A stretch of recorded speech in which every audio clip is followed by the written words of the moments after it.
What's up, you guys? It's Dawson, and before we get started, have y'all seen my merch yet? If you haven't, go check it out at rollerstuff.com. Do it. It is now being sold there. It's very limited. I only made 100 of these shirts, and once they're gone, I'm not making any more. Also, don't forget to like, subscribe, and all that good stuff here on YouTube, but we're gonna go ahead and get straight into the video. So I decided today I'm gonna talk a lot about what it was like growing up here at the roller rink. And if you're wondering what I look like throughout these times I'm gonna be talking about, I will be putting pictures in here. And I was a little bit... Feel free to laugh because I've already laughed at myself about 100,000 times. So if you don't know, my family actually owns this roller rink, and I grew up here pretty much since I was able to walk. In other words, I don't even remember learning how to skate. I just know how to, you know what I mean? But it was pretty cool growing up here. I had all of my little birthday parties here, and it was free since we owned it or whatever. But whenever we were really splurging, I would get like a little bounce house and we would put it on the skating rink floor. So you could literally like skate and then take off your skates and get into the bouncy house. It was pretty sick, not gonna lie. I think I actually have a picture from one of my birthdays. Tragic. So having this place really gave me the availability to have little parties and stuff kind of whenever I wanted to, but I didn't really do it because I didn't have friends. Okay, I had friends, but like they weren't my friends, you know what I mean? Like they were the kind of friends that showed up to the party with a gift, but they didn't really talk to you. Do you get what I mean? I was a loser, and I had all my friends here at the rink, but that's like a thing that comes in later. I didn't really have friends at the rink until I was like 10 or 11. You're probably thinking, wow, you grew up in a roller rink. You had a lavish life. Your family was rich. I will say I did go to private school, but I was made fun of for not having as much money. So I guess, yeah, no, I wasn't poor, but I wasn't rich. The only reason I was able to go to private school was because of this rink. And trust me, private school is not all it's cracked up to be. And don't say I'm not appreciative, because I appreciate that I could go, but I would never go back because it sucks. Genuinely sucks. I wish I was able to experience like the diversity of normal grade school, because I swear it must have been so much fun not having to deal with teachers constantly on my ass. I will say though, growing up here at the rink was pretty cool because I actually got to come in every Saturday at 8 in the morning, teach lessons to other kids that were the same age as me, and then I like half worked and helped with music and stuff when I was like 10. You know, now that I'm hearing it back, it kind of sounds like it sucked, but it was great. It was a great time. At least that's what my family tells me. It was good. It definitely could have been worse. So I gotta appreciate what I had. Growing up though, whenever I did finally get into like the rink rat group and I was old enough to be considered somewhat cool. I mean, I wasn't actually cool, but like I was one of the only guys, so they had to be okay with me because otherwise it would have just been a straight girl group. But they were able to stay like after 5 o'clock. I always had to leave at 5 o'clock, but I'm not complaining because every Saturday I would go out with my Nana and Luther, who is my step-grandfather, and we would go see a movie. Whatever movie was playing, it didn't matter. Get popcorn, we would go get CC's. My step-grandfather actually knew the owner of the CC's over there, so we just got free pizza. Carl. For those of you that didn't get to see that glorious saying, Carl just fell in the background, currently contemplating his life. Anywho. And then my little brother was born, and he was allowed to do everything I wasn't allowed to do like 6 years before I was. Let me explain. So when I played Black Ops 2 when I was like 12, when I was finally allowed to get it, motherfucker started crying. Oh, I can't say motherfucker. This kid started crying and got his way at the age of 6 and started playing Call of Duty with me. So then we're both sitting there on the couch killing motherfuckers.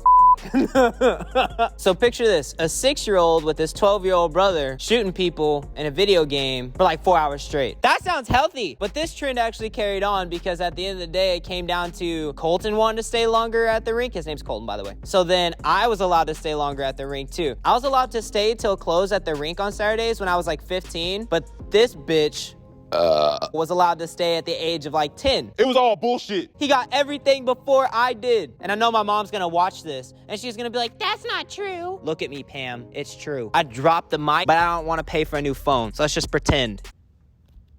Word. But I guess I kind of got to thank Colton because he bitched and complained, I was actually able to do some stuff. It's just also still bullshit that he got to do it way earlier than I did. Speaking of BS, I don't know if any of you guys can actually relate to this, but growing up at a roller rink as a regular is so much harder than growing up at a roller rink as a normal person. We had to abide by so many rules that y'all didn't have. We couldn't skate the wrong way because if we did, we got in trouble. If somebody else skated the wrong way, what? Hey, don't go that way. On top of that, we couldn't just sit down wherever we wanted. We were told where to sit because otherwise we look like we're grouping up. Meanwhile, there'd be like 20 random kids that come in and they're grouping up and it doesn't matter because they're just random customers. But whenever it's us, we're causing problems. There was also that standard of us having to hold back. So you know how all these other kids get to just like zoom through and they be They're chopping for dear life. But if we were to go any sort of fast, we had to slow down because we're creating a hazard for the public people that are in the building. It was just this huge double standard, and I always hated it. But my friend group was awesome. At the time, I actually loved my life. I was coming in, they were here, we were having a good time, hanging out, talking about random shit. And actually, I'm still friends with one of them, my boy Kevin. You've seen him before. But this is what we looked like at the time. Yeah, crazy. I was actually taller than him. Yeah, no, one summer, he just like, pew,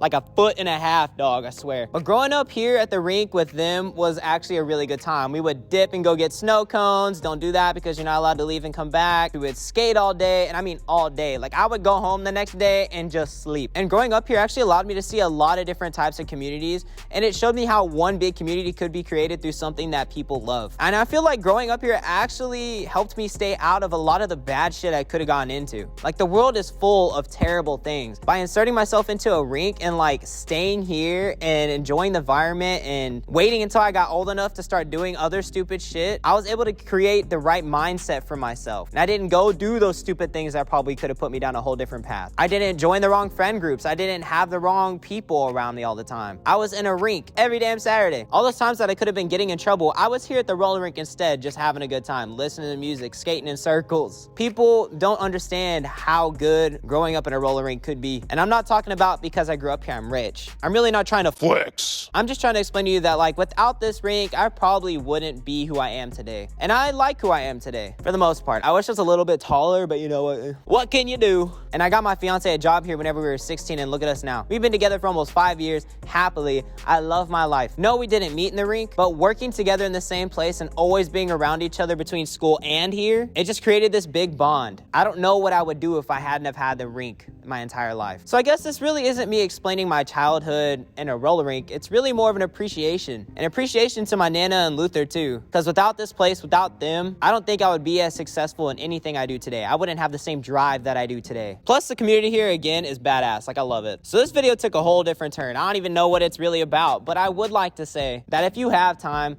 go to your local roller rink. And if you want to find something for your kid to do, take him to a roller rink. See if he can make some friends, because you won't regret it. The community is great, and it's a safe place to be. Plus, there's bomb-ass music. At least at my rink, Interskate. You should come to Interskate anytime you want. We have great music. It's $11.91 a person. I'm just kidding. This isn't an ad, but I am always here, and if you'd like to come see me, hey, you know where I be. You know where I reside.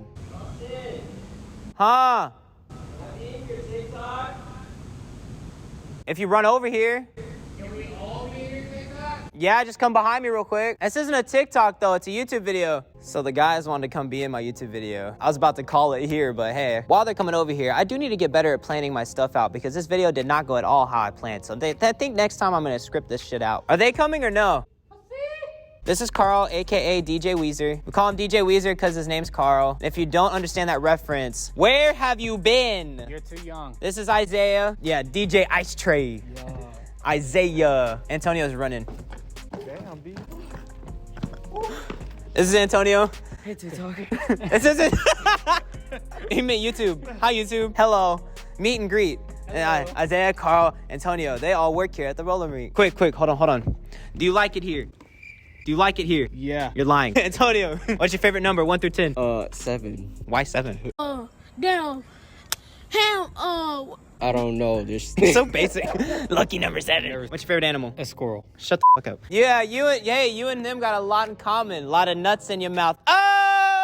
I'm gonna go ahead and conclude the video here, but don't forget to like, subscribe to Dawsonish on YouTube, and check out my TikTok and Instagram if you want to. There's an old guy on Instagram that actually has the original Dawsonish name taken, so it's just Dawsonish with an extra H on Instagram. Kinda sucks, but hey, what you gonna do? Also, don't forget to check out roller stuff and get my merch if you want some. Again, there's only 100 of these made, and I got one, so that leaves 99. What should we do next? Should we spend the night in a roller rink? But I love you guys so much, and thank you guys so much for watching. That conclusion was like all over the place. I'm sorry. I don't know, but thank you for all the support. Cut the cameras.